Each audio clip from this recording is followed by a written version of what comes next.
Hello Aries, Sun, Moon, Rising, and Venus signs. Kamusta kayo? Sana po ay nasa mabuti kayong kalagayan. Welcome back po sa Star Tarot. Kung bago kayo dito, welcome din kayo. Thank you sa inyong support. I truly appreciate it. God bless you all. Aries, pauna mensahe ninyo. Soulmates, number 41. Aries, siguro ang iba sa inyo dito is going to meet your soulmates, no? Maaaring hindi lang yan isang tao, kundi maaaring dalawa, maaaring ano, depende sa inyong sitwasyon, ano. At maaari din ang iba sa inyo dito, siguro, yung soulmate nyo na to, kasi not necessary na ng soulmates natin, nagiging kapartner natin sa buhay, no, romantically. Sometimes yung soulmates natin, nagiging isang malapit na kaibigan natin, yung ganon.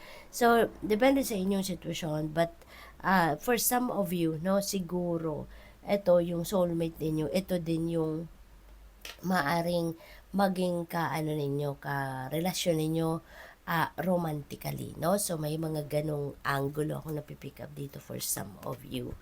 We have breathe, yan. So, you need to relax. You need to take a breather. You need to do some kind of meditation, magpahinga, yung ganon. Kailangan mo munang mag-stop back kayo, no? Nang kahit saglit lang doon sa kung ano ang inyong pinagkakabisihan at bigyan ninyo ng panahon ang sarili ninyo na makapagpahinga, makapag-rejuvenate, makapag-recuperate and recharge, okay? We have not for you. Ayan, so wag kayong magtampo, no, sa universe. Kung may mga bagay na hindi binibigay sa inyo or may mga hinihingi kayo, ini-expect ninyo pero hindi nagka-come to fruition simply because it's not for you, no? Ibig sabihin nun, baka hindi yun talaga parte ng inyong divine plan, hindi parte ng divine plan ng universe para sa iyo, kaya hindi binibigay sa iyo, or possible na hindi yung para sa iyo at this time, no? Baka off timing lang, di ba? May ganun sitwasyon. Babalik at babalik sa inyo yan if yan ay talagang para sa iyo. It is kung ano yung para sa iyo, no? Whatever it is that is meant for you will not pass you by. Kaya baka yung ine-expect ninyo maaaring para sa iyo yan, pero hindi sa ngayon, no? Baka sa ibang panahon or ibang pagkakataon, no? Kaya wag na kayong wag na kayong malungkot, no? Wag kayong magtampo kasi kung hindi man binibigay sa inyo kung ano yung hinihiling ninyo sa ngayon, the universe has valid reason kung bakit. Kaya mag-surrender na lang tayo sa universe, no? Ialay na lang natin sa universe ang lahat. Yung mga concerns niyo, problema ninyo, kung ano pa man, leave it all up to God, no? Kasi sigurado naman tayo na kung ano yung hinahanda ng universe para sa atin, yun ang makakabuti para sa atin. Yun ang best para sa atin, okay?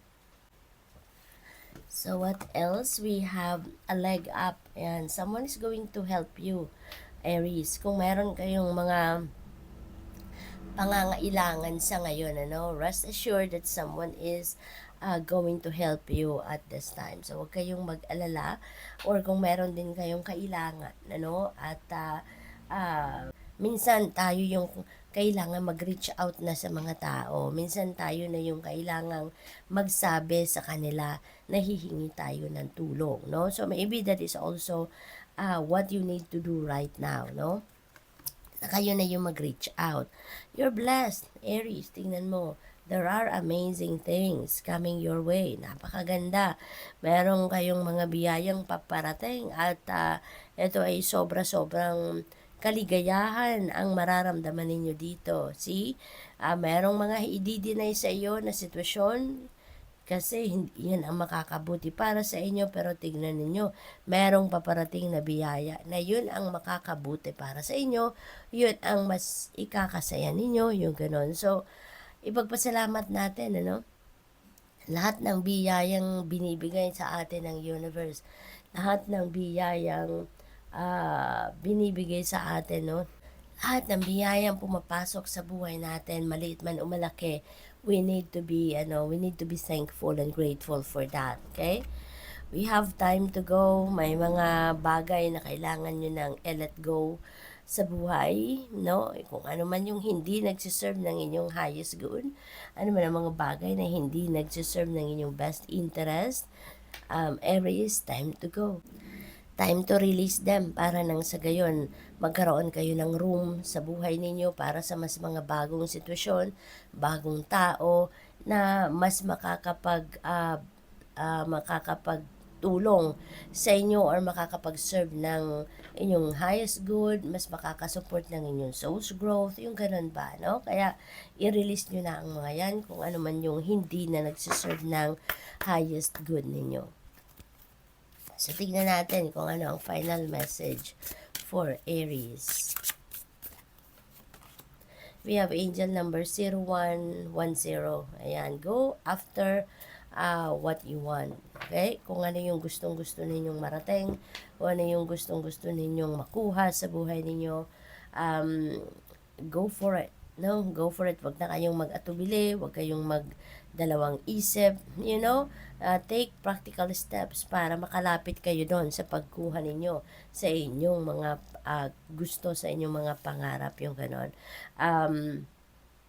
There is also reminder dito sa inyo, no, na you're blessed with talents and skills, no, na magagamit ninyo para kayo ay mag-stand out sa crowd, para kayo ay magtagumpay. Okay? Embrace what makes you different. That's your path to success. Your dreams will soon come true. Ayan, yung mga pangarap ninyo will soon come true. Yung mga pangarap ninyo ay maisa sa katuparan nyo na, no, Aries? Kaya magtiwala kayo sa universe. Huwag na kayong magdalawang isip, huwag na kayong mag-worry, huwag na kayong mag-hold back na, no? Gawin na ninyo mga necessaryong gagawin para makalapit na kayo sa pagtupad ng inyong mga pangarap. So, good luck. Thank you for watching. Love and light. Namaste.